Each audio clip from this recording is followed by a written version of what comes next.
Hi, everybody. It is August 22nd, Sunday. Dogs are out in the backyard howling at the next door neighbor's dogs that are howling back to them. I'm not sure what they're talking about, probably conspiring, something, these little rascals out there. It's kind of a sad day with having had the incredible Don Everly pass away yesterday of the Everly Brothers. I remember doing an album with Snuff Garrett producing him back, God, it must have been in the maybe the 80s. It might have been the 80s. I really can't remember now. I've tried to find the album online and I can't find it. But I absolutely remember doing it and hanging out with Don. But I'm truly sad for a couple of other friends. We just finished touring with Peter Asher and Kate Taylor and Albert Lee. And Albert Lee played with the Everly Brothers for about 25 years. He was very, very close to them. I know this hit him really hard. And Waddy Wachtel and Warren Zevon also played with the Everly Brothers, and that's the first time they hooked up, was because of the Everlys. And as the years went on, I became friends with Phil Everly. I saw him more than I saw Don, but it was great to be in the studio with Don. And it's another one of those things where you kind of sitting there pinching yourself going, this is like one of the Everly Brothers. Because in their prime, there was they are the benchmark for all singing duos, I think. There's nobody that could harmonize like those guys and sing like them. They were just absolutely amazing. And I'm sure every duo from Peter and Gordon to Chad and Jeremy to Hall and Oates to you kind of name it would, if they were asked to really say who was an inspiration to them, I'm sure all of them would put the Everly Brothers right at the top of the list. They were remarkable. So there's a sadness. I mean, it's kind of like they had a turbulent relationship, so I figure some of the storms that are going on in the atmosphere might just be the fact that the brothers are back together again and going at it. It's just intense personalities. But so, it's kind of a bit of heartbreak, but he lived a long, a good life and everything and left a absolutely remarkable legacy. So I was thinking about music today, and I just thought I'd kind of slip into Sunday with a little bit of Lyle Lovett. I'm looking forward to getting back. Hopefully, we're going to see what happens if the immediate family isn't touring next summer. We'll find out. I hope we are. I do hope we are. But if we aren't, I'll be doing Lyle Lovett's summer tour most likely. And I really love playing with him. He's an amazing artist, and the fact that he still puts together the amazing large band and goes out and really does just one killer show with these 15, generally about 15 other musicians on stage. It's pretty amazing.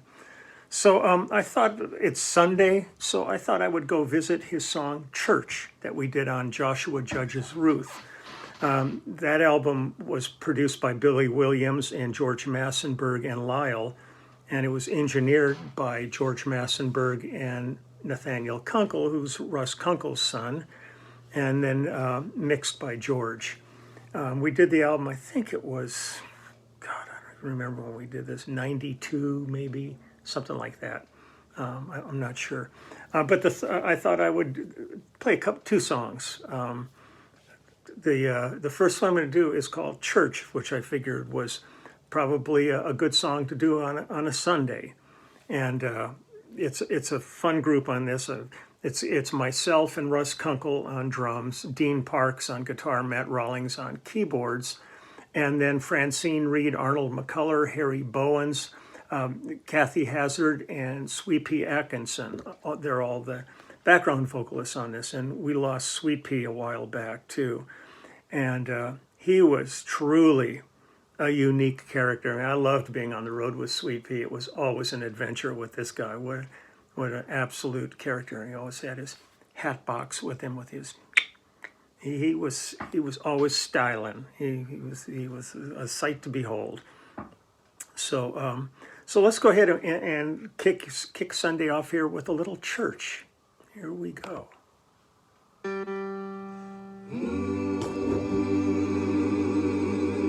I went to church last Sunday so I could sing and pray. Feel free to clap Something along. quite unusual happened on that day. My church, it started right on time, just like it does without a doubt. And everything was all just fine, except when it came time to let us out. You know, the preacher, he kept preaching. He told us, I have one more thing to say. Children, before you think of leaving, you better think about the judgment day. Now, everyone got nervous because everyone was hungry too. Everyone was wondering what was the next thing he would do. And the preacher, he kept preaching. He said, now I remind you, if I may, you all better pay attention, or I might decide to preach all day. Now, everyone was getting so hungry. The old one started feeling ill, and the weak ones started passing out. And the young ones, they could not sit still, and the preacher's voice rose high. So I snuck up to the balcony and I crept into the choir. And I begged them, brothers, sisters, help me please. I said, when I give you a signal, I said, when I raise up my hands, won't you please join with me together? Praise the Lord, I have a plan. And the preacher, he kept preaching. Long is the struggle, hard to find. I prayed, Father, please forgive me. And then I stood up and with all my might I sang to the Lord, let praises be. It's time for dinner now, let's go. We got some beans and some good cornbread. Now listen to what the preacher said. Now it's to the Lord, let praises be. It's time for dinner now, let's go. Yes, and I did give a signal. And yes, I raised up my hands, and then joined with me the choir. Said, every woman, a child and man, sang to the Lord, let praises be. It's time for dinner now, let's go. We got some beans and some good cornbread. Now listen to what the preacher said. Now it's to the Lord, let praises be. It's time for dinner now, let's go. The preacher, he stopped preaching, and a hush the church did fill. And then a great white dove from up above landed on the windowsill. And the dove flew down beside him. A fork appeared right in his hand. But everybody watching, the preacher ate that bird right there. And now everyone got really nervous. And the preacher, he did start to glow. And as we watched on in disbelief, these were the words he spoke. Said the mama's in the kitchen, she's been there all day. I know she's cooking something good, so let's bow our heads and pray. Sing to the Lord, let praises be. It's time for dinner now, let's go. We got some beans and some good cornbread. Now listen to what the preacher said. He said, to the Lord, let praises be. It's time for dinner now, let's go. And the moral of this story, children, it is plain but true. God knows if a preacher preaches long enough, even he'll get hungry too. And he'll sing, to the Lord, let praises be. It's time for dinner now, let's go. We got some beans and some good cornbread. Now listen to what the preacher said. He said, to the Lord, let praises be. It's time for dinner now, let's go. We got some beans and some good cornbread. Now listen to what the preacher said. He said, to the Lord, let praises be. It's time for dinner now, let's go. We got some beans and some good cornbread. Now listen listen to what the preacher says. So Lord, let praise be. Let it be. It's time for dinner now. Let's go eat. We got some beans and good cornbread. Listen to what the preacher says. To the Lord, let praises be. Praises be. It's time for dinner now. Let's go eat. We got some beans and good cornbread. Listen to what the preacher says. To the Lord, let praises be. It's time for dinner now. Let's go eat. We got some beans and some good cornbread. Now listen to what the preacher says. To the Lord, let praises be. It's time for dinner now. Let's go eat. We got some beans and some good cornbread. Now listen to what the preacher says. To the Lord, let praises be. It's time for dinner now. Let's go eat.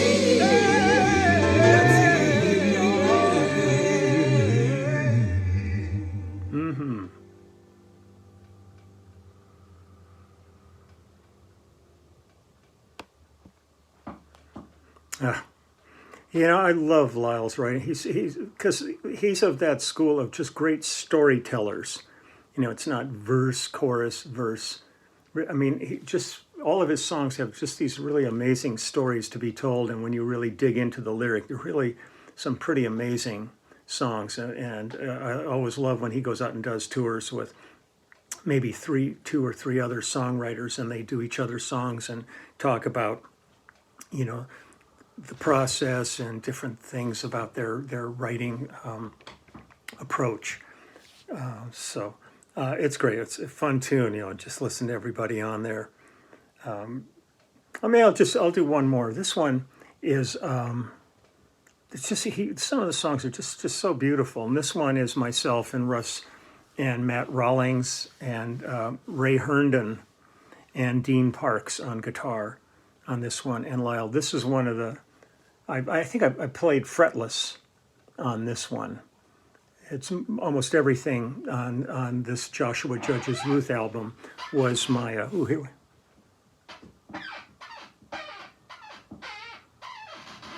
Still here, was on Frankenstein, but in this one I think I used my Washburn fretless AB45 5-string on this one. So this is called She's Already Made Up Her Mind. And this is one of these songs, I mean, it's just really, it's an entire song, and I'm pretty much playing one note for the whole song. It's just all pedal point, throwing a couple of little licks throughout it. But for the most part, the song stands for what it is. And many of the songs I've done with Lyle have that kind of vibe where it's really just sits on a really simple bottom end, but it has to be there to build the song on. So everything's not always going to be a whole bunch of licks and chops and things like that. And this is one of those songs that really has an intimacy that's pretty wonderful. So here we go. She's already made up her mind, and then I'm going to make up my mind and go take care of some other stuff I got to do on Sunday. So here we go.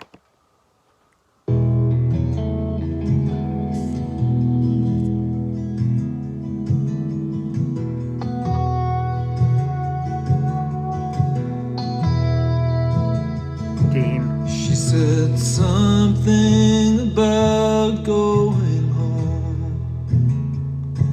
She said something about needing to spend some time alone. And she wondered out loud what it was she had to find. But she'd already made up her mind.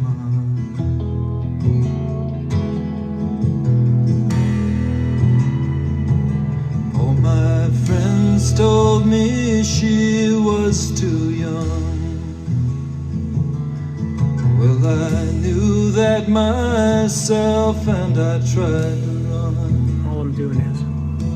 But the faster I ran, the more I fell behind, because she'd already made up her mind. She'd already made up her mind.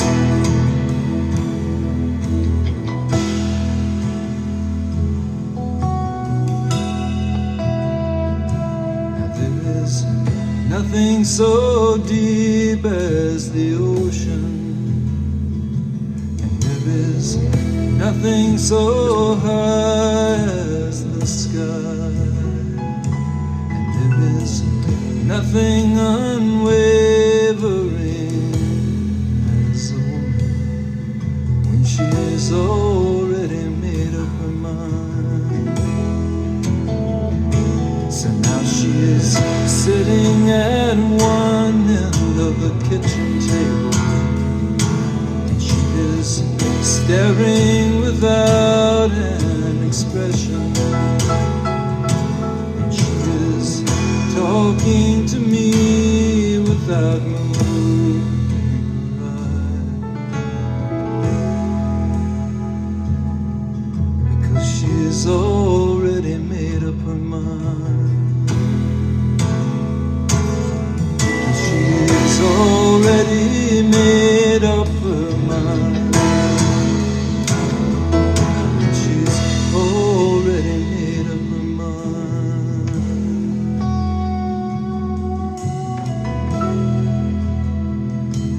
She said something about going home. She said something about needing to spend some time alone, and she wondered out loud what it was she had to find, but she already made up her mind. So my friend, carry me down to the water's edge, sail with me out to that ocean deep, and let me go easy down over the side, and remember me to her. She's already made up her mind. Already made up her mind. She's already made up her mind. And she's already made up her mind.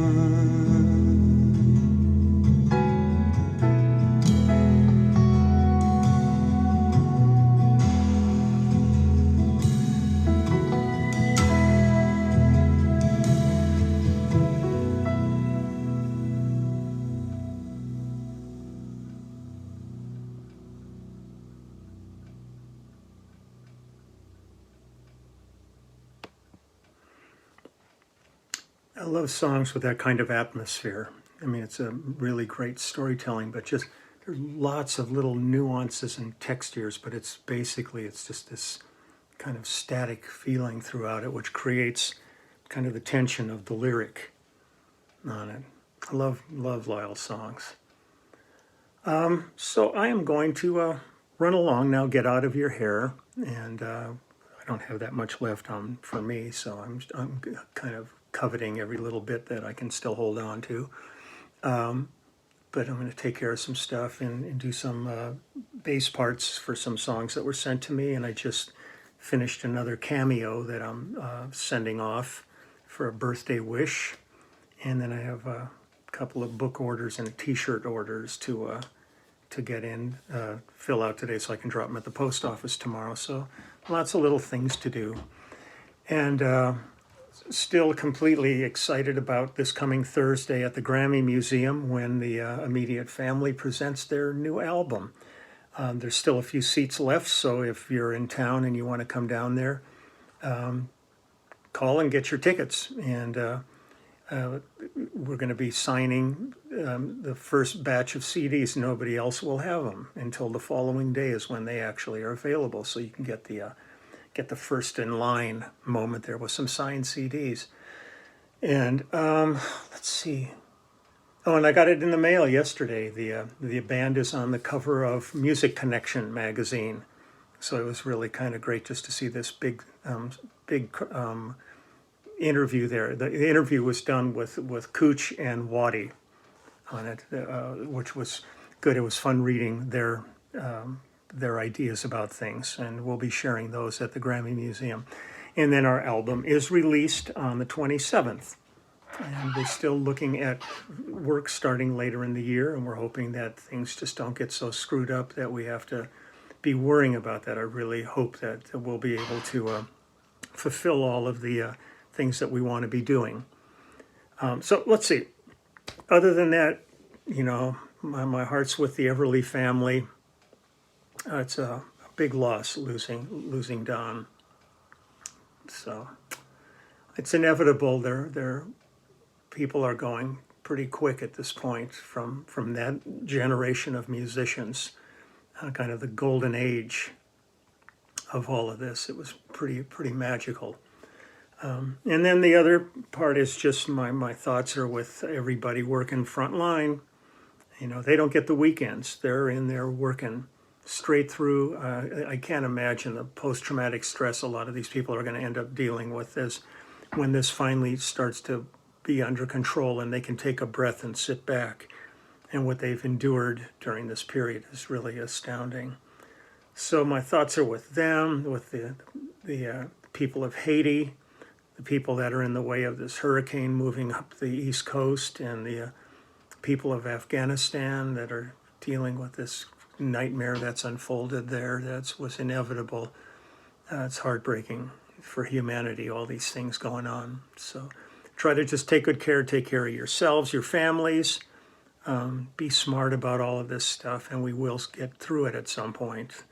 It's just get out there and get vaccinated, get it done. I'm going to go check in this week into getting a third shot. I'm going to look into that, see if that's possible. I have a couple of friends that have had them now, and I want to stay on top of this because I want to stay here for a long time just to annoy people and just, you know, that's a whole other story. So take good care. Have a great rest of the weekend, and I'll see you all tomorrow. Okay, bye-bye.